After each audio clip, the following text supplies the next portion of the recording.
सुनो नाज़रीन, प्रोग्राम जवाब खपे सां गॾु मां आहियां इम्तियाज़ मीर। इमरान ख़ान जो जेल भरो तहरीक जो आगाज़ थियण वारो आहे अरबा ते।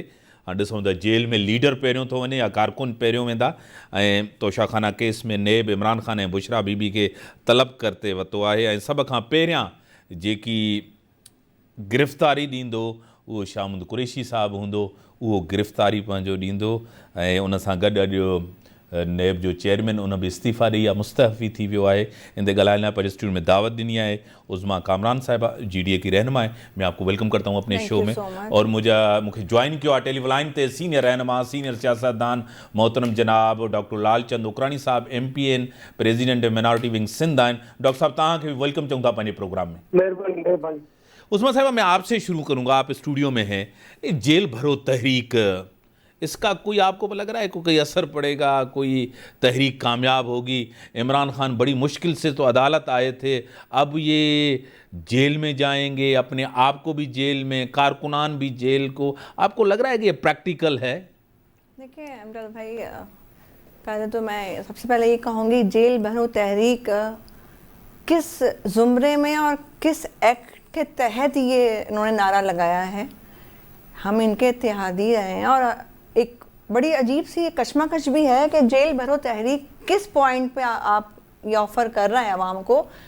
आप तो आवाम के दोस्त, मुखलिस, एक लीडर बने हुए हैं, आपको लोग फॉलो करते हैं, आपके फॉलोअर्स बहुत हैं, चाहने वाले बहुत हैं, तो आप जेल भरो तहरीक के बजाय महंगाई को ख़त्म करने की तहरीक चलाते तो ज़्यादा बेहतर था।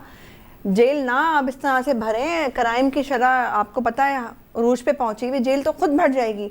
और जेल भरो तहरीक का मुझे ये कॉन्सेप्ट समझ नहीं आया कि किस बिहाफ पे जेल भर रहे हैं और क्यों भरना चाह रहे हैं जेल। सही।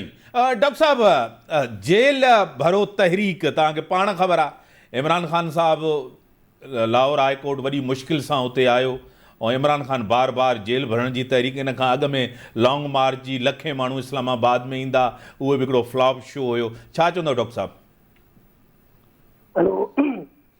हेलो जी, हाँ जी डॉक्टर साहब ॻाल्हायो तव्हां। हाँ इम्तियाज़, एक्चुअली छा आहे जो हिन जा रोज़ नवा नवा ड्रामा, नवा नवा यू टर्न ते नयूं नयूं ॻाल्हियूं, हिन खां को बि अमली कमु थिए कोन थो। अॻु में जेके बि अहिड़ा प्रोग्राम कया हुआ, ही अवाम खे बेवकूफ़ थो बनाए, अवाम खे वरगराए पियो, हिनखे सियासत करणु अचे ई कान थी। ऐं जेकॾहिं को ॻाल्हाईंदुसि त चवंदा न भई हिन तव्हां पार्लियामेंट में रही करे अहिड़ा ॻुठा लफ़्ज़ ॻाल्हायो, ही लाइक़ी न आहे सियासत करण जो।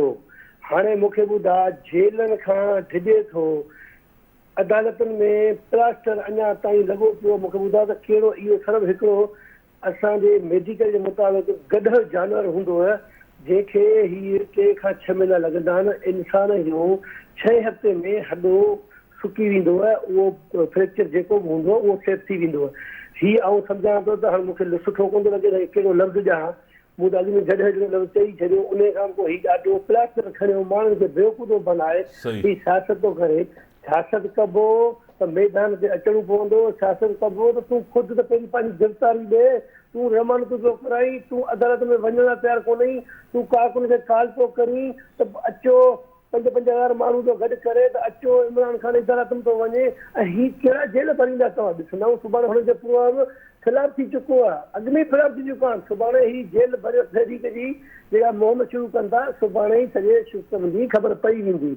ही कुझु बि हिन खां पुॼे कोन थो। ही मिड़ेई माण्हुनि खे बेवकूफ़ बनाइण करे टीवीअ ते हेडलाइन में अचां, टीवीअ ते हुजे, असांजी पार्टी ज़िंदह हुजे। हाणे हिनखे सिर्फ़ु पाण खे ऑक्सीजन ॾियण लाइ करे ज़िंदह रखियो अथनि, बाक़ी हिन खां पॉलिटिशियन जे वस जी ॻाल्हि ई कोन्हे। सही। अब उस्मा साहबा, आपको पता है कि इश्यूज़ बहुत हैं, हद से ज़्यादा इश्यूज़ हैं। एक टकराव की पोजीशन इमरान खान ने, इंतशार किसी इदारे को नहीं, जनरल साहब के ऊपर जिस तरह बाजवा साहब के ऊपर तनकीद करना, बार बार उसके ऊपर तनकीद करना, आपको क्या लग रहा है? दूसरी तरफ प्रेसिडेंट ऑफ पाकिस्तान वो इलेक्शन के लिए टाइम दे देते हैं, जो सूबाई असेंबली का टाइम देना प्रेसिडेंट का काम नहीं होता, क्या कहेंगे? देखिए, इलेक्शन तो खैर वक्त पे ही होंगे, ये हमें भी नजर आ रहा है। जो नहीं, ये बाई इलेक्शन जो 90 दिन के अंदर जो पंजाब और KPK की, जी देखिए, इस वक्त मुल्क की जो हालात है ना, वो मेरे ख्याल से एक दूसरे से फाइट करना या एक दूसरे के सामने कहते हैं ना, मुकाबला करने की एक जद्दोजहद में लगने का वक्त नहीं है। ये मुल्क आपको पता है गरीब सरवाइव कर रहा है।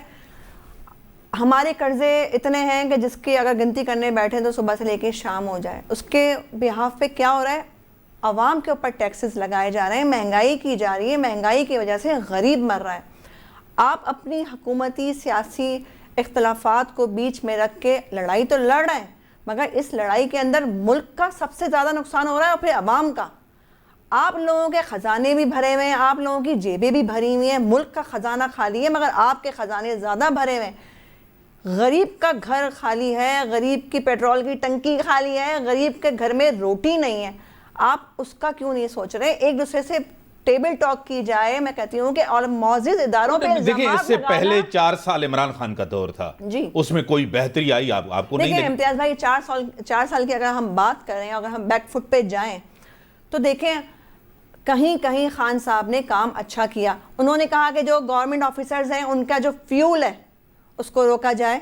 हकीकत है, एक 10,000 रुपये कमाने वाला भी फ्यूल अपने पास से दिलवा रहा है, तो एक 10 लाख रुपए कमाने वाला फ्यूल अपने पास से क्यों नहीं दिलवा रहा? ये बात वजह थी। सादगी इख्तियार करें, अच्छी बात थी, सादगी इख्तियार कर रहे थे। काफ़ी जो बजट थे उसमें से काफ़ी पैसा कम निकल रहा था। वो विज़िट करते थे तो उस पर काफ़ी कम लागत आती थी। अब हमारे जो वज़ीर आज़म हैं वो विज़िट करते हैं तो इतना पैसा बहा देते हैं जैसे उनके घर से कोई ख़जाना जो है दरियाफ्त हुआ है और वो पाकिस्तान के ख़जाने में चला गया और वो उनका हक़ है कि उसको ज़ाया करें और लूटें। हालांकि वो आवाम का पैसा है, मुल्क का पैसा है। जहाँ तक उनकी बात अच्छी थी हम उनके साथ थे और जहाँ तक उनकी बात अच्छी होगी हम उनके साथ हैं। मगर देखिए, मुल्क पाकिस्तान की बदहाली में, मुल्क पाकिस्तान के इदारों को गाली देने में जो होगा उसके साथ हम नहीं हैं। नहीं डॉक्टर साहब, तव्हां ॾे अचूं था, प्रेसिडेंट ऑफ पाकिस्तान एक सेरेमोनियल हेड होंदो आहे, कंहिं पार्टी जो वर्कर न होंदो आहे, का कैंप ऑफिस PTI जी कोन्हे, ऐं सदर साहब पाण बाय इलेक्शन जो टाइम थो ॾे KPK जो ऐं पंजाब जो। इहा त उनजी डोमेन न आहे, इहो त आइनी न आहे, इहो त गैर क़ानूनी आहे। उहो नेशनल असेंबली बि जॾहिं डिज़ोल्व कई वञे, उनखे एडवाइज़ कयो वञे त प्रेसिडेंट साहब करे सघे थो। सूबाई असेंबलियुनि जे लाइ उहो फ़ैसिलो त नथो करे सघे, छा चवंदो? बिल्कुलु आइनी तौर हू फ़ैसिलो करे नथो सघे, पर मूं तव्हां अर्ज़ु कयो हिन खे PTI खे कमु करणु आहे ई कोन। हिन खे हर कम खे थोरो उलझाइणो आहे। ही माता ने बोखड़ा जो शिकार थी चुका आहिनि। ही सियासत खे सियासत सम्झनि ई कोन था। ही सम्झनि था त जेके असीं आहियूं त ठीकु आहे, जे असीं न आहियूं त पॉलिटिक्स न आहे। ईअं न थींदो आहे। हाणे ॿुधा, तव्हां ॾिठो हूंदो हे पंहिंजे ऐवान मां इस्तीफ़ाऊं ॾेई हलिया विया। उन खां पोइ हाणे वरी हे पिया चवनि त असांजी इस्तीफ़ाऊं क़बूल न कयो। वरी तव्हां 43 मेंबर लाइ हे कोर्ट में विया आहिनि। हाणे हिननि जो हिकिड़ो त तरीक़ो तरीक़ो त आहे ई कोन। अमी जॾहिं ऐवान मां भॼी पाण खे असां चयो त अमी बाबा पार्लियामेंट में वेही आवाम जी ख़िदमत कयो, अमी पंहिंजो अपोजिशन में रही आवाम जी ख़िदमत कयो, पर न, हुन चयो न असीं छो जो एक्चुअली हे कंटेनर ते चढ़ण जा आदी आहिनि। ही सियासत जा आदी कोन्हनि, हे कंटेनर ते चढ़ी आवाम खे वरगराइण जा आदी आहिनि। हाणे उन हिसाब सां हाणे पिया पछताइनि त असां इस्तीफ़ाऊं न ॾियूं हा, हाणे असांखे ऐवान में अचणु ॾियो। मूंखे ॿुधायो त सही, इहो को हिननि जो तौरु तरीक़ो आहे? हिननि खां कमु नथो पुॼे। ही माहौल खे ख़राब मथां ख़राब था करणु चाहिनि। ही तमामु मुल्क जूं जड़ूं असां जूं कमज़ोर करे छॾियूं आहिनि। इंटरनेशनल लेवल ते असांजो इमेज हिननि किराए छॾियो आहे। मुल्क खे तबाह करण में, मुल्क खे हिन तां हिन बंबूअ ताईं पुॼाइण में इन इमरान खान जे ईगो, इन पार्टी जी सियासत, इन अनाड़ी माण्हुनि जो कमु आहे। ऐं अॻूं तौर प्रोग्राम चयो हुउमि, जेकॾहिं तव्हां गाॾी पाण खे अनाड़ी ड्राइवर ॾींदासीं त गाॾी ज़रूरु एक्सीडेंट कंदो। असां पहिरें ॾींहं खां फिटकारो कयो।